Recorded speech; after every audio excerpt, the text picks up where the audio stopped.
जब युद्ध शुरू होना था उससे पहले भगवान हनुमान के पास जाते हैं और बोलते हैं मेरी ध्वजा पर विराजमान हो जाओ। जिस रथ से अर्जुन लड़ेगा उसका जो ध्वज है वहां पर आंजनेय आपको आना है। ये मैं उस शर्त में जो आपने वचन दिया था वो मांग रहा हूं। क्योंकि जब भगवान राम की सेवा में एक बार चले गए थे हनुमान, तो उन्होंने तय किया था अब इसके बाद मैं कभी कोई युद्ध नहीं लड़ूंगा। मुझे केवल राम के लिए एक युद्ध लड़ना था, वो मैंने लड़ लिया। अब केवल मैं राम के नाम की भक्ति में ही लीन रहूंगा। परंतु जब यह अवसर आया तो ये युद्ध श्री कृष्ण का नहीं था, ये तो कौरवों और पांडवों का था। वो तो एक बस कैटलिस्ट थे, एक माध्यम थे, एक बीच में एक सहायक थे। तो उन्होंने कहा हनुमान जी ने कि ठीक है मैं ध्वजा पर जाकर विराजमान हो जाऊंगा। और इतने में इधर जब पुल की बात हो गई, जब वापिस जा रहे हैं, तो अर्जुन ने कहा देखो प्रभु इस बार वो आपके सामने नहीं चढ़ा पुल पे, देख लिया होगा इस बार मेरे बाणों में कितना बल है। भगवान ने कहा एक काम कर, तू चुप रहे अभी, तेरे लिए यही श्रेष्ठ है, और जा जो काम दिया वो कर ले।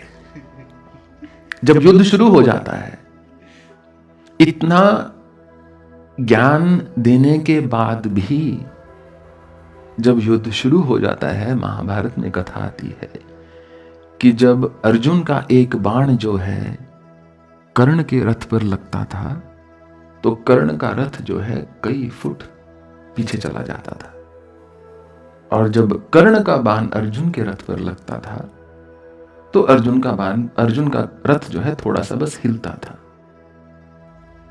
युद्ध के बीच में अर्जुन ने श्री कृष्ण से कहा कि हे मधुसूदन, ऐसे ही लोग मुझे श्रेष्ठ धनुर्धारी नहीं कहते, आपको नहीं लगता? देखो एक बाण लगता और कहां उसका रथ जाता है, और हमारा जो है हिलता भी नहीं। तो भगवान ने कहा एक काम कर, जरा मैं नीचे आता हूं, अब लगा जरा रथ उसके बाण। तो भगवान नीचे उतर आते हैं, अर्जुन जो है एक बाण छोड़ते हैं और कर्ण के रथ पर जाता है, वो हिलता भी नहीं। जैसे हाथी के गले में पुष्प की माला डाल दी गई हो, ऐसा लिखा है महाभारत में, ऐसा असर होता है अर्जुन के बाण का कर्ण के रथ पर। तो उसकी बुद्धि में थोड़ा आ जाता है कि श्री कृष्ण की ऊर्जा से मेरे बाण जो हैं वो ऊर्जावान हो गए हैं, शक्तिमान हो गए हैं।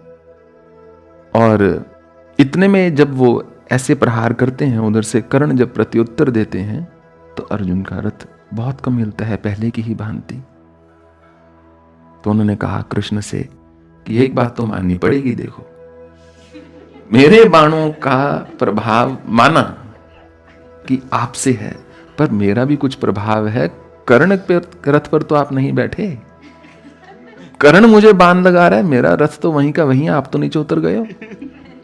थोड़ा सा तो मेरा कुछ प्रोत्साहन बढ़ाओ, सराहना करो कि अर्जुन तू भी कुछ है। भगवान ने उसको बस एक दो बार थोड़ा उसका इज्जत करके उसको मोस्टली नकारा ही था कि तू किसी काम के लिए जो मैं कह रहा हूं वो कर। तो माना मेरे बाणों में आपकी ऊर्जा है, कर्ण के बाणों में क्या है, इसलिए कुछ तो मेरी भी शक्ति है, मेरा भी बल है, मेरा भी साहस है, मेरी भी कला है, कौशलता है। तो भगवान ने कहा एक मिनट जरा रुक, आंजनेय प्रभु जरा पीछे हटेंगे। ध्वजा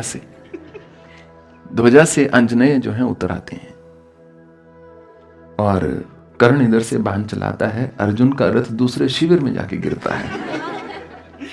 जैसा कि महाभारत में लिखा है, नया रथ लेकर आना पड़ता है, रथ ही ध्वस्त हो जाता है, उसको रिपेयर बाद में करवाएंगे, पहले नया ले आओ। तो जो एक अच्छा गुरु होता है या इष्ट होता है, जो शिक्षक होता है, वो जानता है कहाँ कमी है,